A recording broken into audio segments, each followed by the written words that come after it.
it's very similar to what you look for in great talent. And I think the number one quality is curiosity. The individual and the culture of the organization has got to be curious. And then, a healthy curious. I was thinking about this, and it's like, you can't go on a tangent with every single thing that you're curious about.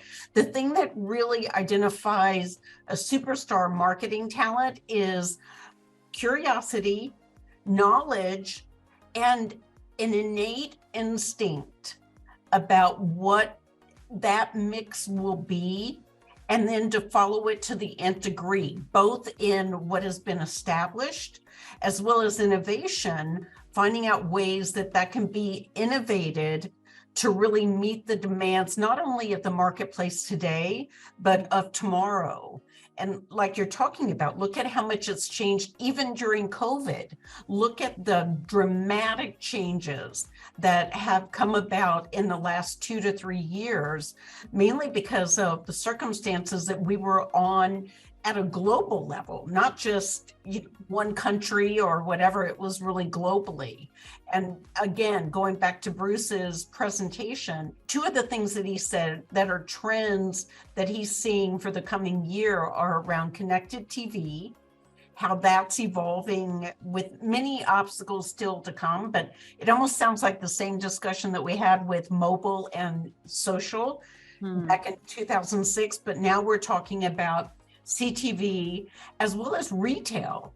Think about how retail and e-commerce has entered the marketing mix in a way that we didn't even have that discussion 10 years ago. Yeah. Maybe not even really, I guess 5 years ago we did, but it not at the level and the noise level that we're seeing after the influence of COVID.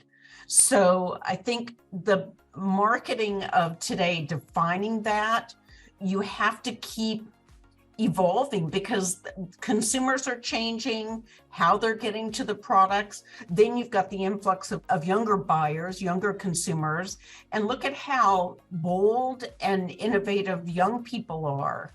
And one thing about that's where I think talent can have such a big influence in what's going on, is how companies, when they bring in fresh talent, meaning young, eager, hungry talent, they're getting new ideas, they're getting practices from digital natives, like things that I know from my generation and even the generation below me have never really experienced because we're not digital natives.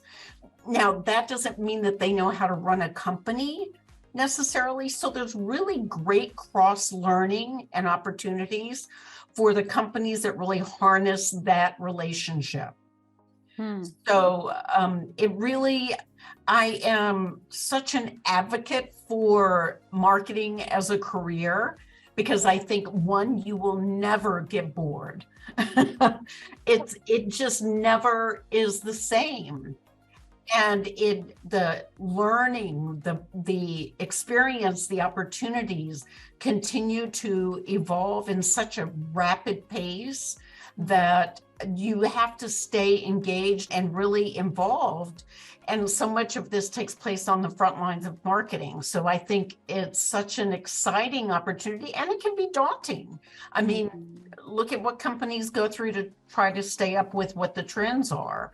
And you will know that, and many of your members will know that much better than I do. I know it more from looking in and looking to see how we could really serve the industry from a next gen talent perspective, not necessarily from knowing exactly how to do marketing. So I can speak to it from one perspective, and your other speakers will talk about it from a much more front lines marketing perspective.